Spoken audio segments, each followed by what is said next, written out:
My son told me something his father should never know. It seems simple when said like that, but behind those words are layers of silence, glances that avoid meeting, and stories that accumulate over years. Some secrets weigh more heavily when they come from those you least expect. And that was exactly how it was that afternoon, when the world around me seemed normal, but inside, everything was already beginning to change. I was in the kitchen, absently stirring a cup of tea, the scent of mint wafting through the air in small waves.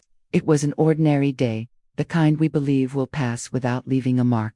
But life has a way of choosing banal moments to plant something that will grow and occupy a space within us. My son entered quietly, as he used to when he was a child, but this time the silence didn't feel innocent. He paused in the doorway, gripping the edge of the frame with tense fingers. He didn't say anything right away, just looked at me as if weighing each word before it could be spoken. "Can I talk to you?" he asked, his voice lower than usual.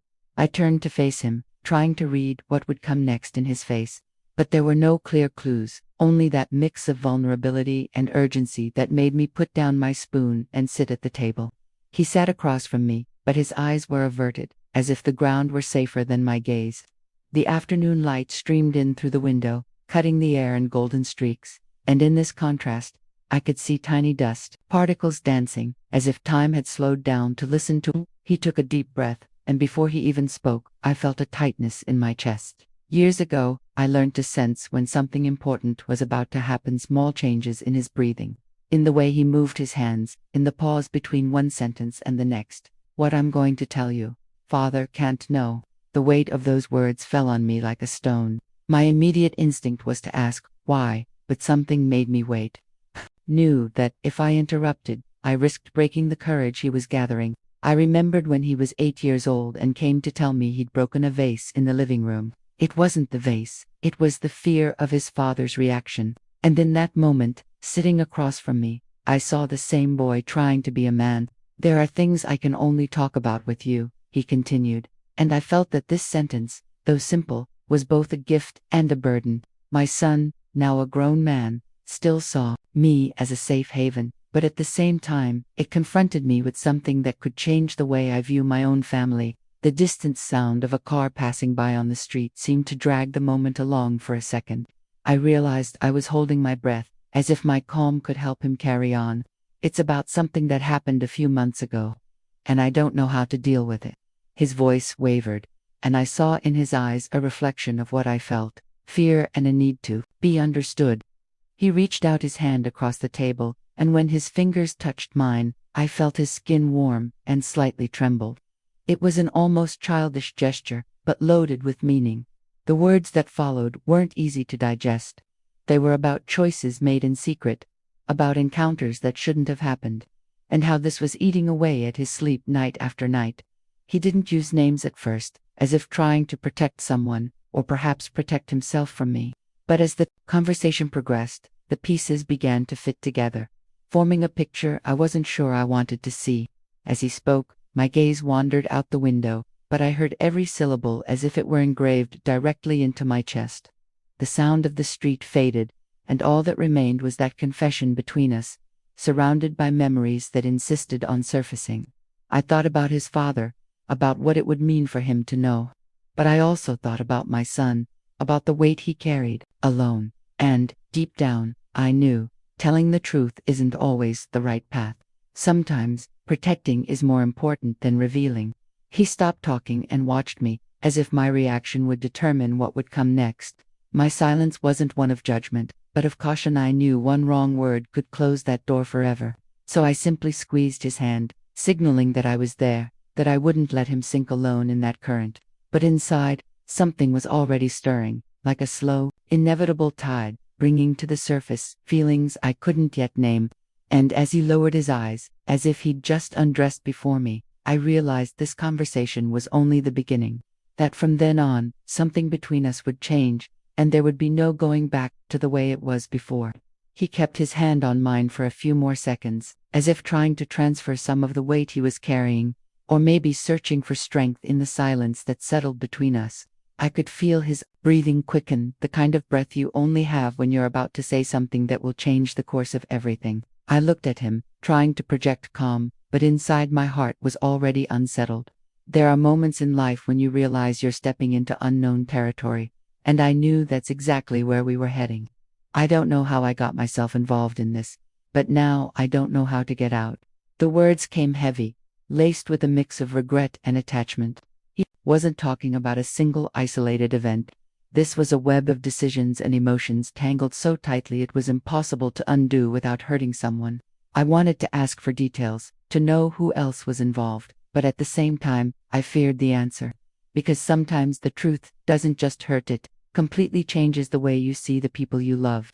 He leaned back slightly in his chair, ran a hand through his hair, and let out a deep sigh, as if searching for a balance before continuing. It's not just about me, Mom. There's someone else, you know. That sentence made the air in the room feel heavier. My whole body went on alert. He still hadn't said the name, but the way his eyes shifted away told me it wasn't someone distant from our lives. There was closeness, history, and in a way that made everything far more dangerous. As he spoke, my mind drifted back and forth through time. I remembered when he was a teenager and would sit next to me on the couch without saying a word, just resting his head on my shoulder. It was his way of asking for company without having to explain. And now, once again, he was seeking something similar, not necessarily a solution, but the comfort of knowing he wasn't alone, even if what he had to tell me could shake me to my core. With each sentence, the picture became clearer. This wasn't just a casual involvement. There was an intense emotional weight to it, the kind that doesn't fade away with advice or scolding. It was something with roots, tied to memories, vulnerabilities, and the fear of being judged. He looked at me again, this time without trying to hide. If Dad finds out, he won't forgive me. He might not even want to see me again. The pain in those words was like an invisible cut, and suddenly, I understood what he feared wasn't just his father's reaction, but the loss of that bond, the irreversible break in something that still held part of our family together. I took a deep breath, searching for the right words to keep the door open. You know that whatever path you choose, there will be consequences, right? He nodded slowly, his eyes revealing more questions than answers. I know, but I still can't decide which loss would be worse. And there it was, the core of it, all a choice between a truth that could destroy and a silence that could eat away at him. The sun had already tilted lower in the sky, casting longer shadows across the kitchen. That play of light and dark felt like the perfect reflection of what we were living through, a space where brightness and shadow met, overlapped, and could never be completely separated. He rubbed his face as if trying to erase the last few things he'd said, but I knew nothing spoken here could ever be unspoken. Without realizing it, I had leaned closer to him, my body tilting slightly forward, as if my own instincts were pulling me deeper into that confession. It was almost physical, the need to show that, despite the weight of it all, I was here. I remembered so many moments in my life when I faced impossible decisions, times when there seemed to be no way out, and how, even then, the simple fact that someone believed in me could change everything. Maybe that's what he needed now, not an immediate solution, but the certainty that I would remain by his side no matter what. He lowered his voice, almost to a whisper. Sometimes I wonder if I'm just repeating mistakes that aren't even mine. Like certain stories just keep replaying in the family and we have no way to escape them. That sentence echoed in me, because I knew he was right. There are secrets that cross generations, patterns hidden in gestures and silences, and they only come to light when someone decides to break the cycle. In that moment, I realized that what he was telling me wasn't just about the present. It was also about the past he inherited, without asking for it, about wounds that may have begun long before he was born. And somehow, that made me feel even more responsible, not just for listening, but for helping him understand what it all truly meant. The silence between us took on a new weight. It wasn't uncomfortable. It was the kind of silence that prepares the ground for something bigger. I knew he still hadn't told me everything. His fingers drummed lightly on the table, his gaze fixed on an undefined point, as if the next words required more courage than he had gathered so far. And though I wanted to ease his burden, I also wanted to hear what was still locked inside him. When he finally looked up at me again, there was a mix of fear and resolve in his eyes. There's a part I haven't told you yet, and this is the part that changes everything. The way he said it sent a shiver down my spine, because I knew that once this part came out, there would be no turning back.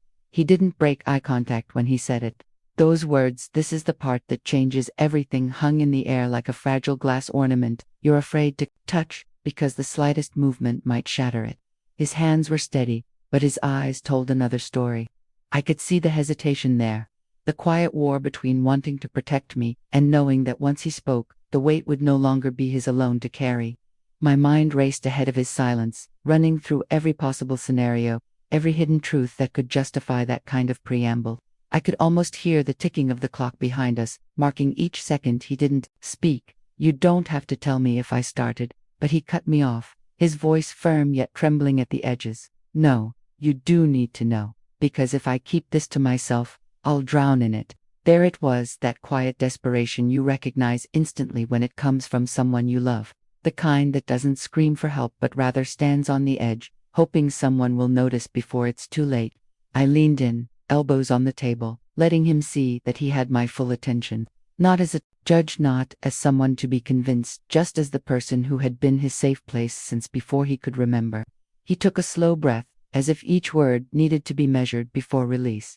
"It's not just someone you know." His voice trailed off, and for a moment, I thought he might retreat, but then he looked at me again with an expression that was almost pleading. "It's someone you trust." The words hit harder than I expected, not because I knew who it was yet, but because of what they implied. Trust isn't something I give away lightly, and for him to choose that word meant we were stepping into even more dangerous territory than I'd feared. I felt the floor shift beneath me, even though I hadn't moved. My mind darted through faces, family, close friends, people who had been constants in our lives for years. Each name my thoughts landed on made me feel more exposed. "You've always told me," he continued, "that trust is built over time, and that when it's broken, it never goes back to what it was. And I know what I'm about to say could break something for good." There was no rush in my response, just a quiet steadiness. "Then say it carefully, but say it honestly." He nodded, running his thumb along the edge of his coffee mug like it might give him courage. "It's Samuel." The name landed like a stone in still water ripples, spreading instantly through every memory I had. My son-in-law, my daughter's husband, the man I'd welcomed into our family, trusted to care for her, to share her life. My pulse quickened, not out of shock alone, but from the instant clash of images: family dinners, holiday laughter, the easy way we'd all coexisted. I didn't say anything right away. I wanted to, but the words caught somewhere between disbelief and the instinct to protect. He must have seen the shift in my face, because his next words came quickly, like he couldn't bear my silence. "It wasn't planned. It wasn't supposed to happen, but it did." There's a unique kind of quiet that comes when your world tilts and you're still trying to decide if it's really moving or if it's just you. I sat in that quiet for a long breath, aware of every detail: the faint hum of the refrigerator, the distant sound of a car passing outside, the way his hands trembled slightly now that the truth was out. "You're telling me this," I said slowly, knowing exactly what it means for me, for all of us. "Yes," he replied, his voice low, "because you're the only person I can tell without it turning into something else, without it becoming about blame before it becomes about understanding." Understanding, that word dug into me. How do you find understanding in something like this? How do you stand between two people you care about when the ground beneath all three of you is cracking? And yet, even as my thoughts tangled in 1,000 directions, part of me knew why he'd come to me first. Not because I could fix it, but because I was the one who had taught him that honesty, however messy, was still better than living with a truth locked inside you. His voice softened, almost breaking. "It's not what you think. It's not a physical thing, not yet, but it's close. Too close. And I can't stop it without walking away completely." I searched his face for anything that might tell me this was a passing storm, something that would burn out quickly if left alone, but it wasn't there. What I saw instead was the deep, unsettled pull of something that had already taken root. "Does she know how you feel?" I asked carefully. "Yes, and she feels the same." The confession was raw, unvarnished. It had the same effect as a sudden drop in temperature. You feel it instantly, deep in your bones. I wanted to ask why. I wanted to ask how. But I knew that right now, the most important thing was to keep him talking, to let the truth lay itself out fully before I tried to make sense of it. He leaned back, his eyes flickering toward the window as if the night sky might offer an answer. "I know what you must be thinking. that this is betrayal. And maybe it is, but it's also something I've never felt before, something that feels real. And I don't know if that makes me the worst person in the world or just human. I didn't correct him. I didn't tell him what I thought. Not yet. Because the truth is, sometimes what people need most is not your judgment, but your willingness to stand in the middle of their storm without flinching. I could feel the next part building in him, the way you can feel the air change before lightning strikes, and I knew whatever he said next would take us even deeper into this fragile, dangerous place we were already standing.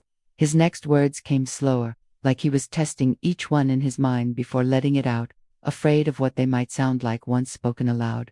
The thing is, I didn't mean for you to find out this way.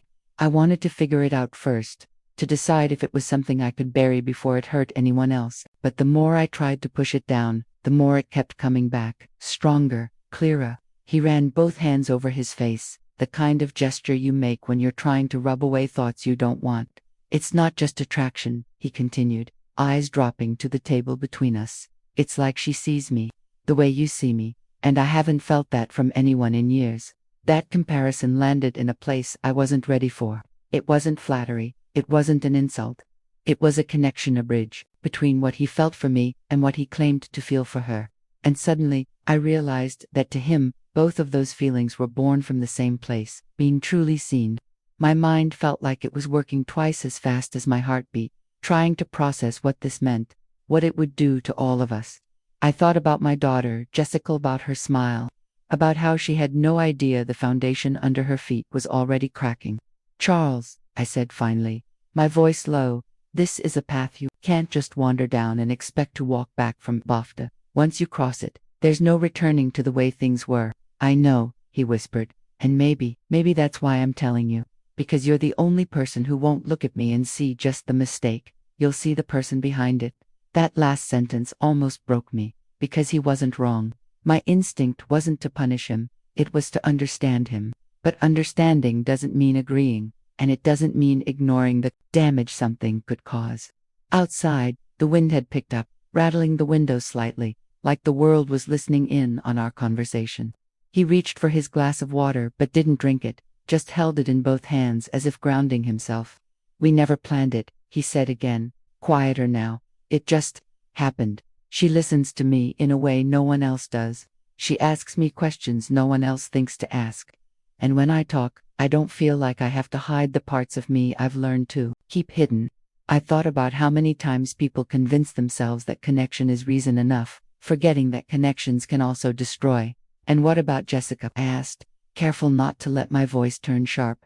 His shoulders tensed. She's good to me, always has been, but it's different. With her, I feel like I'm performing, like I'm always playing the role of the man she married. And with you, and now with Hertz, not a performance, it's just me. There was no arrogance in his tone, no pride in the confession.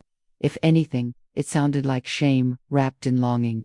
And that's what made it dangerous, because feelings born in that space have a way of convincing you they're worth everything you could lose. I could see in his eyes that he was waiting for me to either give him permission or tell him to stop, but I couldn't do either.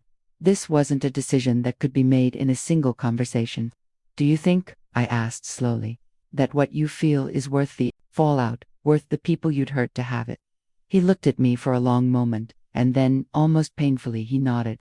I don't know if I can live with never knowing what it could be. And that's when I felt it, the shift. The point of no return wasn't in the act itself. It was in this moment, when he admitted that his desire to know outweighed his fear of losing everything else. The air between us grew heavier, charged with the unspoken truth that this wasn't just a confession anymore. It was a decision waiting to happen, and I had no idea how much time we had before it did. I could feel my pulse in my fingertips, a steady thrum that made it hard to keep my hands still on the table. Charles leaned back slightly, his gaze never leaving mine, and for a moment, it felt like we were locked in a space where words mattered less than the quiet acknowledgement of what had just been said. I searched his expression for any sign of hesitation, some flicker that told me he might reconsider, but there was only a calm, almost resigned steadiness there. The clock on the wall ticked, each second louder than the last, like it was marking the time before something irreversible. I thought about the small moments, birthday dinners, Sunday mornings, family holidays, and how easily they could splinter under the weight of a truth like this. It wasn't just about Jessica anymore. It was about the entire web of connections we all lived inside, the unspoken agreements that kept us whole. Do you know what you're asking me to hold, Charles? I finally said, my voice quieter than I intended. This isn't just your secret, it becomes mine the moment you share it. And once it's mine, I carry it everywhere. At the table, in the same room as her, even in silence. It will change the way I look at both of you. He exhaled slowly, his hands tightening around the glass in front of him. I know, and maybe that's selfish, but I can't hold it alone anymore. It's been eating at me, and I thought if anyone could understand, it would be you. The way he said it made my chest tighten, not from flattery, but from the terrible intimacy of it. I knew exactly what it felt like to keep something you couldn't share, the kind of secret that becomes a living thing inside you, pressing against your ribs until you can't breathe without it whispering back. I stood, needing to move, to break the stillness. The rain outside had eased, leaving the air heavy and cool. I walked to the window, looking out at the slick streets, the way the lamplight hit the puddles in fractured gold. Behind me, I could hear him shift in his chair, the faint scrape of wood against the floor. You have to think about the cost, I said, not turning around. Not just for her, or for Jessica, but for yourself. Once you step into this, there's no pretending it didn't happen. And people, once they see you differently, they rarely go back to seeing you the same way again. He rose then, his reflection appearing beside mine in the glass. I've thought about it every day, he said, and I still don't have an answer that makes sense. All I know is that this emptiness I've been carrying, it's not just going away on its own. And when I'm with her, it's the only time I feel like it's gone. There was a weight to his words that I couldn't ignore. I knew enough about longing to recognize when it had crossed the line into need. And need has a way of erasing logic, of convincing you that the fire you're walking toward is worth the burn. I turned to face him fully, searching his eyes for the boy I used to know, the one I read bedtime stories to, the one who trusted me without question. But what I saw now was a man who had been living behind walls for far too long, and had just found someone willing to open a door. Charles, I started, but the rest of my sentence got caught somewhere between warning and understanding. His name lingered in the air like an unfinished thought. In that moment, I realized we were both standing on the same edge, just looking at it from different angles. He saw possibility, I saw the drop, and neither of us knew what would happen if one of us took the first step forward. The night seemed to grow thicker around us, the hum of the refrigerator in the next room suddenly louder than the rain that had been falling all day. Charles stayed close, his eyes searching mine as if he were trying to measure the exact moment I might step away, or lean closer. I could feel the question in him, unspoken, but present, hanging in the air like the pause before a confession. I sat back down slowly, my fingers curling around the edge of the chair, grounding myself in something solid. You know, I began carefully, there are moments in life that feel like they split time in two, before and after. And once you cross that line, there's no finding your way back to what it was before. My voice wasn't stern, but it carried a weight I hoped he understood. He moved to sit opposite me again, elbows on the table, leaning forward in a way that made the distance between us feel much smaller. Maybe I don't want to go back, he said, almost in a whisper. Maybe what was before wasn't enough. That struck something deep in me, a quiet chord that resonated with years of my own unspoken thoughts.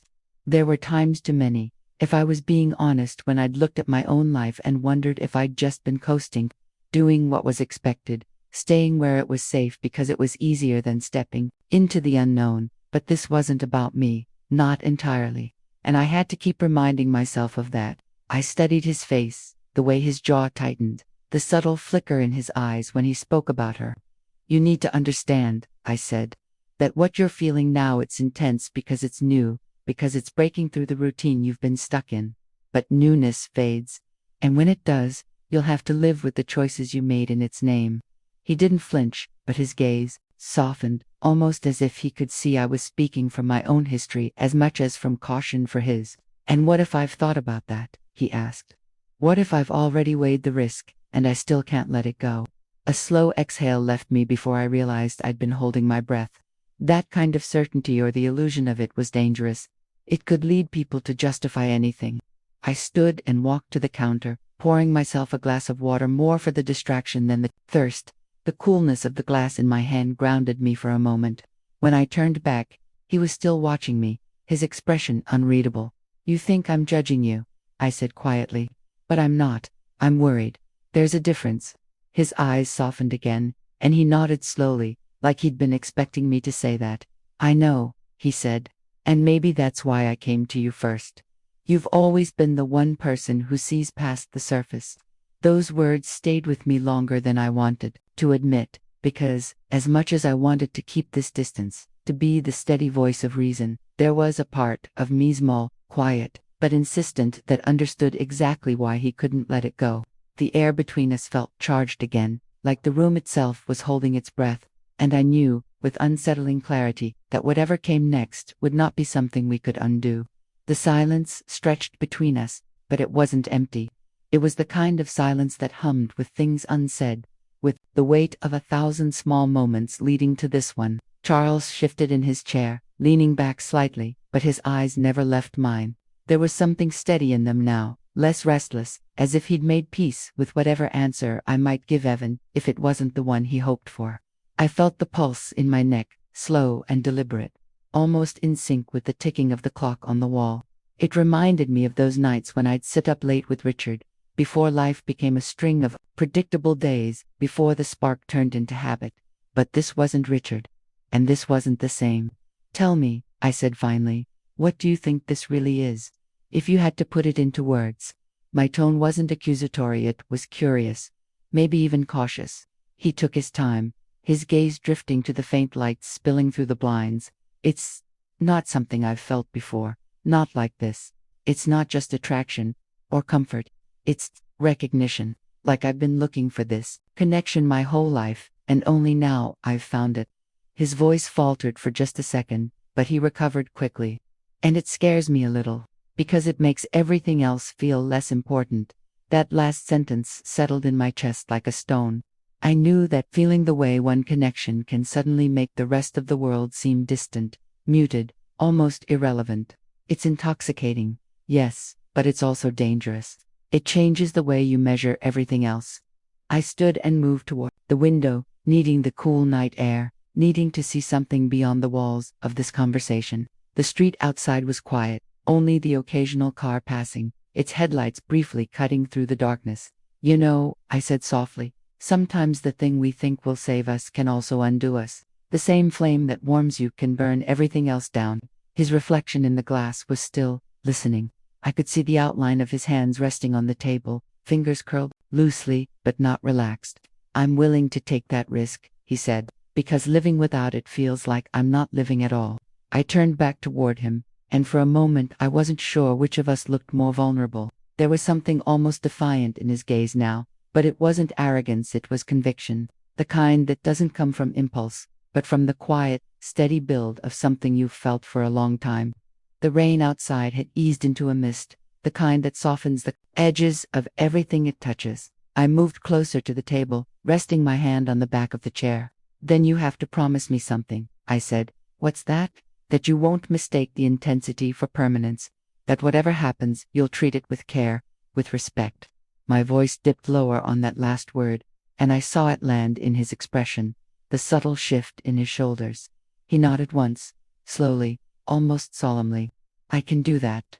There was a pause, and in it, I realized I'd crossed my own line without meaning to, not in action, but in allowing myself to imagine what it might be like if I didn't keep that wall so high between us, and that thought alone was enough to change the air in the room. Somewhere in the distance, a door closed, muffled footsteps echoing briefly in the hallway. But inside this room, it felt like time had folded in on itself, narrowing down to just us two people on opposite sides of a table, bound by something neither of us had asked for, but both of us were holding on to in our own way. And I knew, deep down, that whatever path this was leading us toward, we'd already taken the first step. Charles broke the gaze first, leaning back in his chair with a quiet exhale, as if letting go of some invisible weight, but the air between us didn't lighten. If anything, it thickened, charged with something unspoken that neither of us seemed ready to name. His hand brushed against the edge of the table, fingers tracing the grain of the wood. absent-mindedly, and I caught myself staring at the simple movement far longer than I should have. I rose from my seat, more to steady my own thoughts than for any real purpose, and crossed the room toward the small kitchenette. The light above the counter hummed faintly, a sound I'd barely noticed before, but now it seemed loud in the quiet. I reached for a glass of water, letting the coolness anchor me in the present.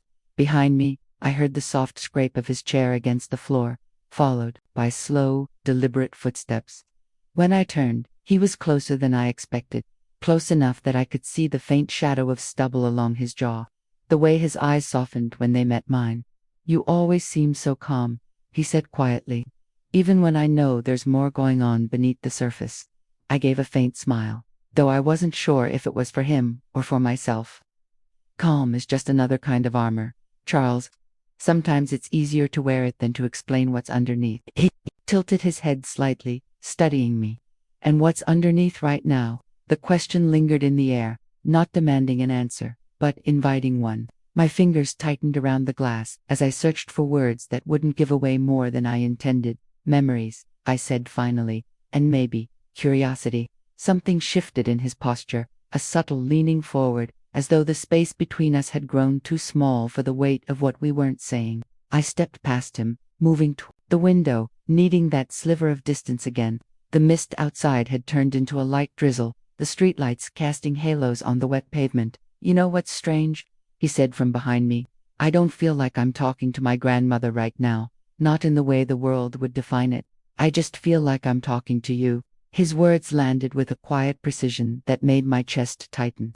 I turned, leaning lightly against the windowsill, and met his gaze. Maybe that's the problem, or maybe it's the point. He didn't answer right away.